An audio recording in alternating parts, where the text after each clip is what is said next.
સમાજનો ડોક્ટર છું એટલે જે પણ દવા આપીશ એ કડવી લાગશે, પણ એ દવા તમે લેતા જશો ને તો આવનારા દિવસોમાં તમારા બધા દુઃખ હારા થઈ જવાના છે. 10 વાગ્યાથી 4 વાગ્યા સુધીથી બજારવાળા નાચે, એમની નાચવાની તાકાત છે? આપણા વાળા પર જ તાકાત છે ભાઈ. 10 વાગ્યાથી 4 વાગ્યા સુધી નાચવા. તો નમસ્કાર દર્શક મિત્રો. તો દર્શક મિત્રો, ડેડિયાપાડાનો ધારાસભ્ય એટલે કે ચૈતરભાઈ વસાવા, તો સાહેબ ચૈતરભાઈ વસાવા એવું કહી રહ્યા છે કે હું આદિવાસી સમાજનો ડૉક્ટર છું, એટલે હું તમને જે પણ ગોળી આપીશ એ ગોળી લેવાથી તમારા આવનારા સમયની અંદર બધા જ દુઃખો મટી જવાના છે, એવું ચૈતરભાઈ વસાવા મિત્રો કહી રહ્યા છે. તમે વિડીયોની અંદર પણ સાંભળ્યું.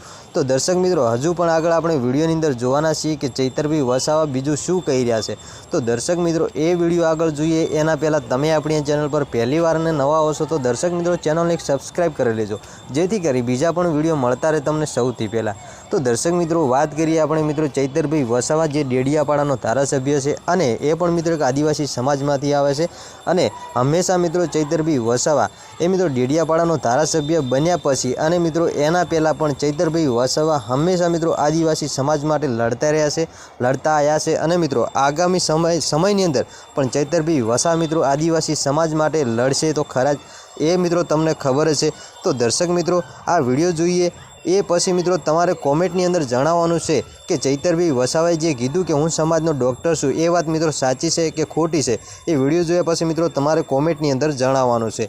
તો દર્શક મિત્રો, અત્યારે સોશિયલ મીડિયાની અંદર જ્યાં જુઓ ત્યાં મિત્રો ચૈતરભાઈ વસાવાના મિત્રો ઘણા બધા એટલે કે અઢળકો વિડીયો વાયરલ થતા હોય છે, જેની અંદર એમનો આદિવાસી સમાજ મિત્રો ચૈતરભાઈ વસાવાને અઢળક સપોર્ટ કરતો હોય છે, એ પણ મિત્રો તમે જોયું છે. તો ચલો મિત્રો, હવે આપણે વધારે વાર નહીં કરી અને સૌથી પહેલાં ને તરત જ મિત્રો ચૈતરભાઈ વસાવાનો તમે વિડીયો જોઈ લો કે જેની અંદર ચૈતરભાઈ વસાવા મિત્રો શું કહી રહ્યા છે. તો જોઈ લો દર્શક મિત્રો વિડીયોની અંદર. એ કુદરતે આપેલી શક્તિ છે આપણા પર, કૌશલ્ય છે, એને બહાર લાવો. મારા યુવાનો, મારા યુવતીઓને બધાને મારી વિનંતી છે, એ શક્તિનો ઉપયોગ માત્ર નાચવા કૂદવામાં જ નહીં કરો. એ શક્તિનો ઉપયોગ માત્ર નાચવા કૂદવામાં નહીં કરો. એ શક્તિનો ઉપયોગ તમારા ભણવામાં બી કરો, તમારા કેરિયર બનાવવામાં બી કરો. તે જ દિવસે આપણો સમાજ આગળ આવવાનો છે. નહીં તો નાચવા કૂદવામાં બધી શક્તિ પૂરી કરી દેશો ને આપણો સમાજ આગળ આવવાનો નથી.